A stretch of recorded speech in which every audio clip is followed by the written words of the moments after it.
આજે પ્રિયંકભાઈ શાહ સાથે આપણી મુલાકાત છે, જે અમદાવાદથી બિલોંગ કરે છે અને રિયલ એસ્ટેટમાં 15 વર્ષથી છે અને હવે દુબઈમાં પ્રોપર્ટી બાય કરવી એટલે બહુ ઇઝી થઈ ગયું છે, જેના રિટર્ન્સ બી સારા મળે છે અને પ્રોપર્ટી બી આપણને જેવી જોતી હોય એવી સારા ભાવમાં મળી જાય. બરાબર ને? તો પ્રિયંકભાઈ આવે છે આપણે CNBC આવાઝ ઉપર બી આવે છે અને બીજું CNBC બજાર ઉપર.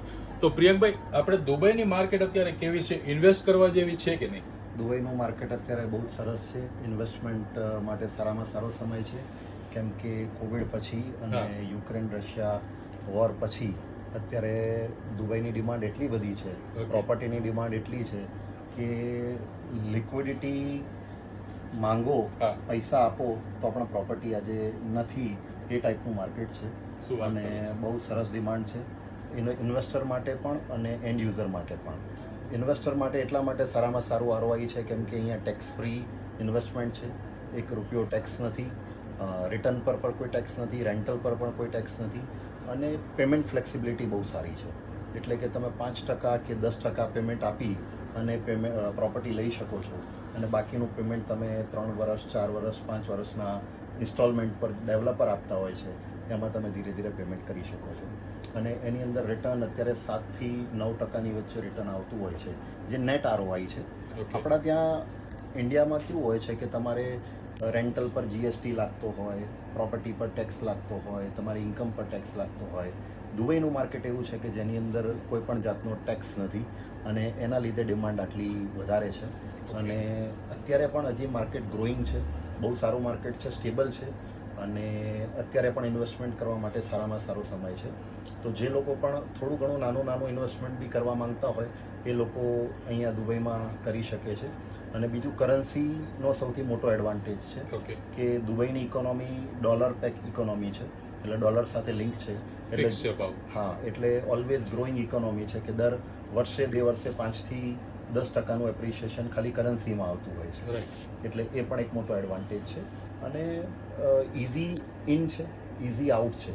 દુબઈ એક એવું પ્લેસ છે જે ઇન્ડિયાથી સૌથી નજીક છે કે તમે 3 કલાકમાં પહોંચી શકો છો અને ઈચ્છા થાય ત્યારે આવી શકો છો. અને સાથે સાથે હવે તો ગોલ્ડન વિઝા પણ આપે છે ગવર્મેન્ટ, જે તમને 10 વર્ષના ગોલ્ડન વિઝા 2 મિલિયનની પ્રોપર્ટી તમે. અચ્છા, સોરી તમને વચ્ચે, આપણે કોઈ ઇન્વેસ્ટમેન્ટ કર્યું હોય એટલે કેટલું ઇન્વેસ્ટમેન્ટ કરી તો ગોલ્ડન વિઝા માટે અપ્લાય કરી શકી?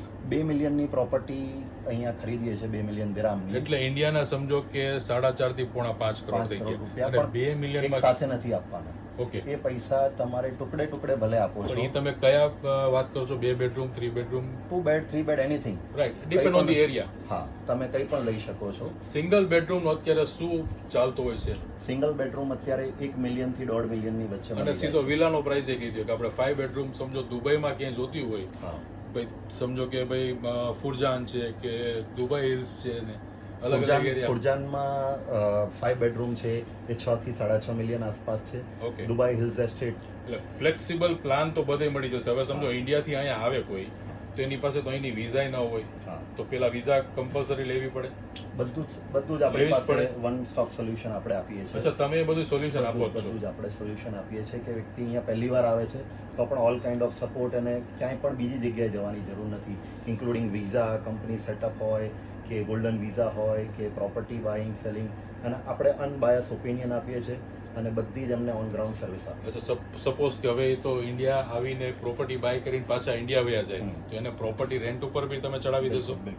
All in one solution. એટલે જે તમે 7 to 8% કયો છો એ રેન્ટની ઇન્કમ કયો છો ને? યસ, બિલકુલ 7 to 9% યરલી ROI બેસે છે અને રેન્ટ તરત ચડી જાય છે? બિલકુલ 100%. ઓકે, એ અમારી જવાબદારી છે. સરસ સરસ. અને પછી ફ્યુચરમાં એ લોકો ઇન્વેસ્ટમેન્ટ કરીને વેચવી હોય તો એ બી તમે કરાવી શકો? સેલ કરવી હોય તો પણ અમે એને ઇઝીલી સેલ કરી શકીએ છીએ. એટલે જ્યારે પણ કોઈ વ્યક્તિને એક્ઝિટ કરવું છે તો એક્ઝિટ કરવામાં પણ કોઈ પ્રોબ્લેમ નથી. એ ટોટલી અમારી રિસ્પોન્સિબિલિટીમાં આવે છે.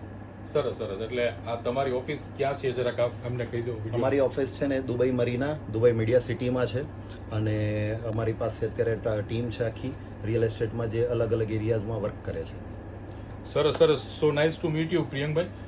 અને ગુજરાતથી આપણી આ પ્રજા છે અત્યારે જે બી ગુજરાતી લોકો છે એ ખાસ કરીને મને ઘણી ઇન્ક્વાયરી આવતી હોય કે ભાઈ જીતુભાઈ અમારે પ્રોપર્ટીનું અહીંયા શું, ઘણા કસ્ટમર તો પૂછતા હોય, આજે તમે લકીલી મળી ગયા એટલે તમારું ઇન્ટરવ્યુ એટલા માટે લીધું કે બધાને જાણકારી થાય એની. ના બિલકુલ, જ્યારે પણ કોઈ પણ એવું કંઈ હશે, કંઈ પણ હેલ્પ જોઈતી હશે, વી આર ઓલવેઝ હિયર અને બધી બેસ્ટ અને ઓલું જે 1% પ્લાનનું આપણે જે પ્રોપર્ટી હોય છે હા. તેમાં કેવી રીતે હોય છે? સપોઝ કે 1.5 મિલિયનની પ્રોપર્ટી હોય હા. તો આપણે કેટલા 1% પેલા ભરીને ચાલુ થઈ જાય? હા, એમાં ઇનિશિયલ ડાઉન પેમેન્ટ 5% કે 10% સુધીનું હોય છે, પણ Okay. પછી 1% પ્ેમેન્ટ પ્લાન હોય છે એવરી મંથ. Okay. તો એવા પણ પ્રોપર્ટીઝ અવેલેબલ છે જેમાં 1% એટલે મંથલી જે લોન પેમેન્ટ.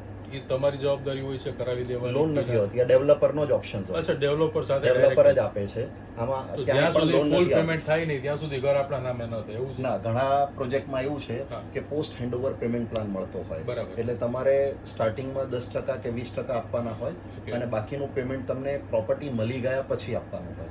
તો એવા ઘણા બધા ઓપ્શન્સ છે કે જેમાં તમને પોસ્ટ હેન્ડઓવર પેમેન્ટ પ્લાન મળે છે અને અમુક પ્રોપર્ટીઝના ઓપ્શન એવા છે જેમાં ઓન હેન્ડઓવર પેમેન્ટ પ્લાન હોય. થોડું સિમ્પલ લેંગ્વેજમાં આપણે સિમ્પલ ગુજરાતી લેંગ્વેજમાં એ કે તમને ઘરની ચાવી મળે પછી તમારે અમુક પેમેન્ટ આપવાનું હોય છે.